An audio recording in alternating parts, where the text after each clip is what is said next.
Hey, I'm Rob, welcome back to PhotoBite. As flagship smartphones seem to be getting more powerful and expensive with each new model, it's interesting to see how this new innovation in technology trickles down to the more budget options. And in doing so, makes them a rather attractive option to those looking to save a little bit of money. And today I have Honor's new low-cost version of their new Magic lineup, the Honor 5 Lite. First of all, the unboxing experience might be the first sign of the budget nature of this device, as all you get in the box is the phone itself and a USB-C to A cable. There is no charger or headphone dongle included, which is quite common nowadays actually, seeing as Honor have gone the way of the Apple and removed the headphone jack. First impressions is that this may be a budget phone, it doesn't feel budget at all. I have the glossy black variant of the Magic 5 Lite. Why do we always get sent the fingerprint magnets? As it does come in frosted glass variants as well, which are much less prone to those fingerprints, but the glossy one, yeah, very fingerprint heavy. The back itself does feel very nice. It's some sort of plasticky or glass plastic hybrid, but it does feel very nice, very smooth. It's very thin and light, extremely thin, only 7.9 millimeters in thickness, even with its huge 5100 milliamp hour battery. The lightweight nature maybe doesn't add to the premium feel of the device, as it is a lot lighter than most phones that come my way. It does, however, make it feel really nice in the hand, especially with those curved edges. Easy to wield, you might say. However, it is so light that the massive camera module on the top does make it feel a little bit top heavy, or at the very least, quite a bit more dense at the top. Turning on the phone, you are greeted with probably the highlight of the entire device, the screen. It's a gorgeous 6.67 curved AMOLED 10-bit panel with an incredible 120Hz refresh rate. Other than maybe the resolution being slightly under what you might expect nowadays, being Full HD+, this is a display I wouldn't be surprised to see in a device 3 times the price. It goes up to 800 nits, which maybe isn't the brightest, but is plenty bright for most situations, other than when you're in like direct sunlight. The 120Hz helps immensely when it comes to the feel and responsiveness of the device, as Honor has decided to stick with the tried and true Snapdragon 695 SoC, which is actually the same as the previous model in the Magic 4. But if it performs well enough, why change it? Especially when it allows them to upgrade other areas instead, especially with such an incredible OLED display like this. The Snapdragon 695 comes with 6GB of RAM, which may not be as much as the top flagships, but still blows out many £1,000 plus phones from a few years ago. I tested it with a multitude of different games, and as you can see, this processor has no problem playing all these games at max settings, full bore. It barely breaks a sweat. It doesn't even really get warm, which is really surprising. As you can see here, me playing a few different games, getting an idea for the performance of the device, everything's cranked all the way to max, and I'm not having an issue. This thing barely breaks a sweat. But power is only part of the story when it comes to gaming. The display really enhances that, especially with that 10-bit 120Hz screen. Going with a slightly older, more mature processor like the 695 is also really good when it comes to battery life, especially when you pair it with the massive 5100 milliamp hour battery that comes in this thing. Honor boasts that this phone will last 2 whole days on one charge, and I can definitely say after using the device, it definitely lives up to that mark. If anything, it's better than what they say.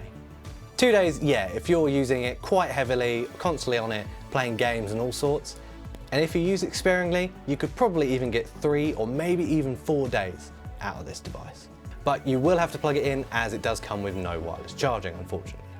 On the software side, it uses Honor's Magic OS, which is a pretty close to stock Android 12 experience, and it's assumed that it will be getting Android 13 in the near future. The Magic OS and Magic UI is known for being very customizable.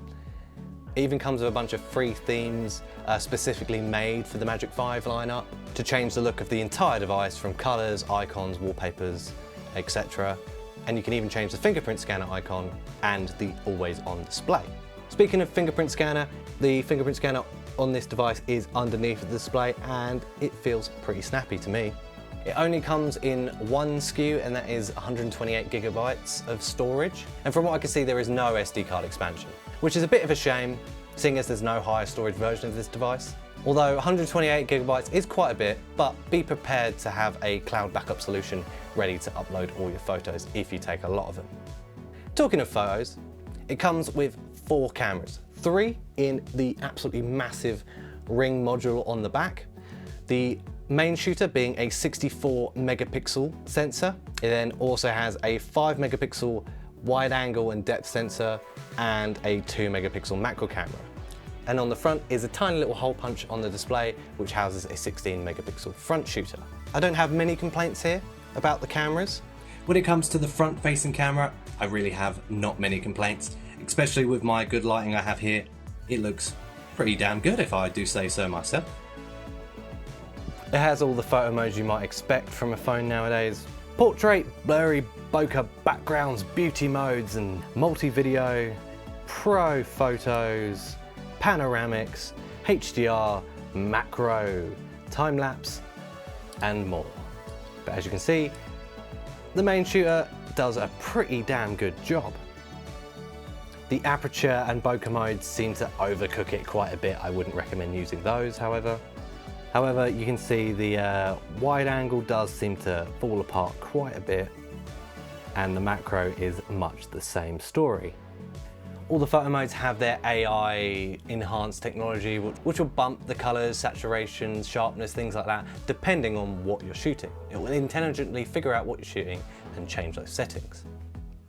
But it can take HDR photos, it has all the pro modes you would expect, and you can even take high-res full 64 megapixel photos with the main shooter. There can be some lag when taking photos, or especially a lot of photos all at once. It can sometimes take a second to save that image. For the video capabilities, however, it is a little bit lacking. You're stuck to just 1080p or 720p at 30 FPS.